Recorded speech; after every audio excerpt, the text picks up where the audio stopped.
रविकांतजी, जर अशा पद्धतीचं निमंत्रण आलं उद्या 12 वाजताच्या आत, तर तुमचे प्रतिनिधी जातील, तुमच्या वतीने नेते प्रतिनिधी अशी समिती जाईल?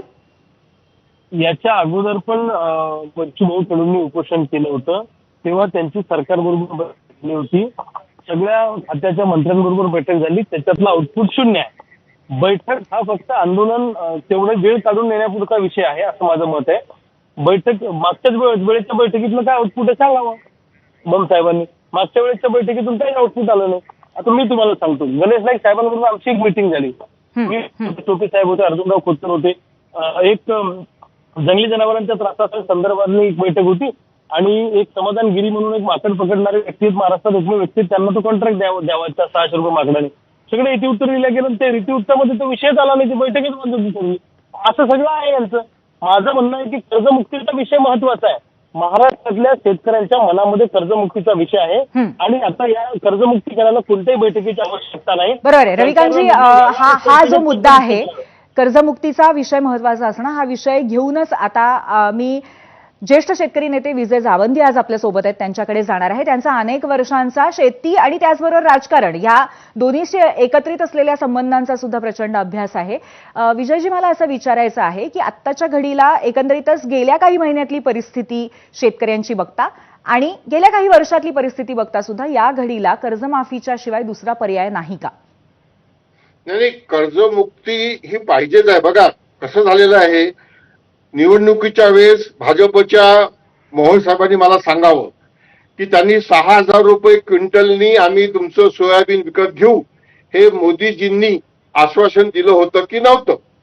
तुमच्या जाहीरनाम्यामध्ये MSP वर 20% बोनस देऊन आम्ही खरेदी करू, हे तुम्ही सांगितलेलं आहे की नाही, हे सांगावं त्यांनी. आणि हे जर मिळत नसतील तर शेतकऱ्यांनी कर्ज परत कसं करावं हे त्यांनी मला समजून सांगावं ना. मी कुठेही त्यांच्याबरोबर चर्चा करायला येतो किंवा त्यांनी माझ्या गावात यावं. दुसरं, तुम्ही बैठकीला आला नाहीत. अरे बाबा, तुम्ही ज्या दिवशी आंदोलन आहे त्याच्या आदल्या दिवशी बैठकीला बोलवता. बच्चू कडू तर महिन्याभरापासून महाराष्ट्रात फिरतोय. त्यांनी उपोषण केलं तेव्हा बावनकुळे साहेबांनी जाऊन आश्वासन दिलं शेतकऱ्यांची कर्जमुक्ती करणार करणार करणार, 7/12 कोरा कोरा कोरा, हे मुख्यमंत्र्यांनी बोलले की नाही बोलले?